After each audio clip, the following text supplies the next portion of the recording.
Salam, selamat pagi, saudara-saudaraku di dalam Tuhan Yesus Kristus. Bertemu kembali dengan saya, Sintua Roni DP Siagian, dalam Renungan Pagi HKBP Pejuang Resort Palmarum Bekasi, hari Selasa 25 November 2025. Mari saudaraku, sebelum kita beraktivitas di sepanjang hari ini, apapun aktivitas kita, rencana kita, mari terlebih dahulu kita membaca dan merenungkan firman-Nya. Firman Tuhan yang akan kita renungkan terambil dari Ratapan pasalnya yang pertama, ayatnya yang ke-20. Namun sebelum kita membacanya, mari kita berdoa terlebih dahulu. Terima kasih Bapa, kalau sebentar lagi kami akan membaca dan merenungkan firman-Mu yang menjadi penuntun di dalam kehidupan kami. Bapa, biar Roh-Mu yang kudus yang mengajari kami, supaya kami memahami dan melakukan firman-Mu. Di dalam Yesus Kristus Tuhan dan Juru Selamat kami mengucap syukur dan berdoa. Amin. Firman Tuhan yang akan kita renungkan di pagi hari ini terambil dari Ratapan pasalnya yang pertama, ayatnya yang ke-20. Demikian dikatakan di sana. Ya Tuhan, lihatlah betapa besar ketakutanku, betapa gelisah jiwaku, hatiku terbolak-balik di dalam dadaku, karena sudah melampaui batas aku memberontak. Di luar keturunanku dibinasakan oleh pedang, di dalam rumah oleh penyakit sampar. Demikian firman Tuhan.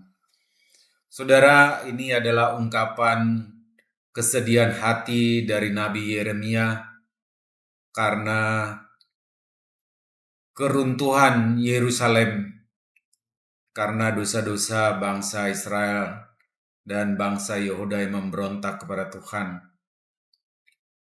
Bangsa Yehuda dan sebelumnya Israel sudah ditawan di Asyur dan kemudian Yehuda ditawan di negeri Babel, dan kota Yerusalem tinggal menjadi reruntuhan.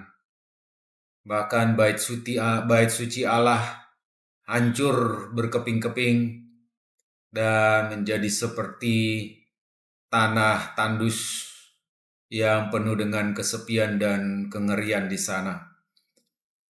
Itulah yang mendorong Yeremia untuk menaikkan ratapan ini yang barusan kita baca sebagai kesedihan hatinya karena penderitaan yang dialami oleh bangsa Israel, seperti apa yang dirasakan oleh Yeremia. Karena dosa bangsa Israel, bangsa Yehuda yang sudah melanggar akan hukum-hukum Allah, bahkan meninggalkan Allah. Dikatakan di sana bahwa karena sudah melampaui batas aku memberontak. Karena bangsa Israel, bangsa Yehuda menyembah berhala, dewa sesembahannya orang asing, orang kafir, melupakan Allah sebagai penolong satu-satunya di dalam kehidupan mereka. Oleh karena itulah saudaraku, kita diajak melalui firman Tuhan ini, apapun yang menjadi dosa kita yang membuat kita menderita oleh karena pelanggaran kita, oleh perbuatan kita yang sudah menyakiti hati Tuhan, bahkan meninggalkan Tuhan, yang sudah menduakan Tuhan, yang sudah meninggalkan Tuhan, kita melakukan perbuatan-perbuatan yang keji, dosa-dosa yang sepertinya tidak bisa diampuni.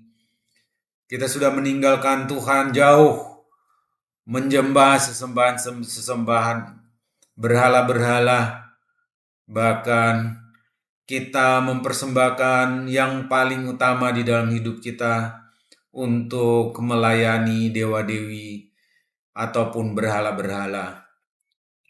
Dan mungkin saudara dan saya menyesali perbuatan tersebut. Kalau saudara merasakan bahwa saudara seperti orang yang sangat menderita Oleh karena saudara mengingat perbuatan dosa saudara, seperti yang dikatakan di ayat 20 tadi, besar ketakutanku dan gelisah jiwaku, hatiku terbolak-balik di dalam dadaku. Tetapi saudaraku, kita bersyukur karena Allah itu adalah Allah yang maha baik. Seberapa besar pun dosa kita, seberapa banyaknya pun dosa yang kita lakukan, kalau kita datang kepada Tuhan, maka Tuhan akan mengampuni kita. Seperti dikatakan di dalam Yesaya, pasalnya yang pertama ayat 18. Marilah baiklah kita berperkara firman Tuhan. Sekalipun dosamu merah seperti kermiji, akan menjadi putih seperti salju. Sekalipun berwarna merah seperti kain kesumba, akan menjadi putih seperti bulu domba. Jadi saudaraku, kalau kita datang kepada Tuhan, memohon ampun kepada Tuhan, maka Dia mengampuni kita. Karena Yesus Kristus yang sudah turun ke dunia, Anak Allah, menyelamatkan kita umat manusia, mati, disalibkan, dan dikuburkan. Dan kemudian Tuhan Yesus menang, mengalahkan dosa dan maut. Dan kalau kita menerima Tuhan Yesus Kristus dan mengaku datang kepada Tuhan, mengaku dosa-dosa kita, dan mengaku bahwa Tuhan Yesus Kristus adalah satu-satunya yang dapat menebus kita, menyelamatkan kita, maka Dia juga akan menyelamatkan kita dengan penuh kasih. Seperti yang dikatakan di dalam 1 Yohanes 1 ayat yang ke-9 dikatakan, jika kita mengaku dosa kita, maka Ia adalah setia dan adil, sehingga Ia akan mengampuni segala dosa kita dan menyucikan kita dari segala kejahatan. Saudaraku, dikatakan Dia akan mengampuni segala dosa kita dan menyucikan kita dari segala kejahatan. Oleh karena itu saudaraku, kita sangat bersyukur karena Tuhan Yesus mengampuni dosa-dosa kita. Dia datang untuk menyelamatkan kita yang berdosa. Saudaraku, datanglah kepada Tuhan, Dia akan menyelamatkan kita. Saudara yang belum percaya kepada Tuhan, mari angkat hatimu, katakan bahwa Yesus Kristus adalah penolongku, penyelamatku, maka Dia akan menyelamatkan kita. Dan Roh-Nya yang kudus akan diberikan kepada kita untuk mengajar kita untuk hidup di dalam kebenaran. Dia bukan saja menyelamatkan kita, tetapi Tuhan akan memelihara hidup kita, membimbing kita hari demi hari. Saudaraku, demikianlah firman Tuhan. Renungan kita di pagi hari ini, berbahagialah kita yang mendengarkan firman Tuhan, menerima Yesus Kristus sebagai Tuhan dan Juru Selamat kita. Amin. Mari kita berdoa. Terima kasih Bapa buat firman-Mu yang mengingatkan kami supaya kami datang kepadamu untuk memohon ampun atas segala dosa kami. Dan kami bersyukur Bapa, oleh karena Yesus Kristus yang begitu mengasihi kami, mengampuni kami dari segala dosa pelanggaran kami, bukan karena kekuatan kebaikan, tetapi oleh anugerah-Mu semata-matalah Tuhan yang menyelamatkan kami. Puji syukur ya Tuhan atas penyelamatan Tuhan Yesus atas hidup kami. Saudara-saudara kami yang sakit hari ini, biarlah Tuhan menyembuhkan mereka, menghibur mereka. Saudara-saudara kami yang ada dalam penderitaan, biarlah Tuhan melegakan mereka.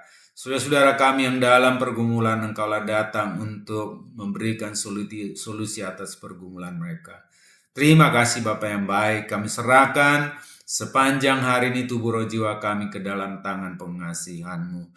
Di dalam Yesus Kristus Tuhan dan Juru Selamat kami mengucap syukur dan berdoa. Amin. Baik saudaraku, selamat beraktivitas. Tuhan Yesus memberkati kita semuanya. Horas.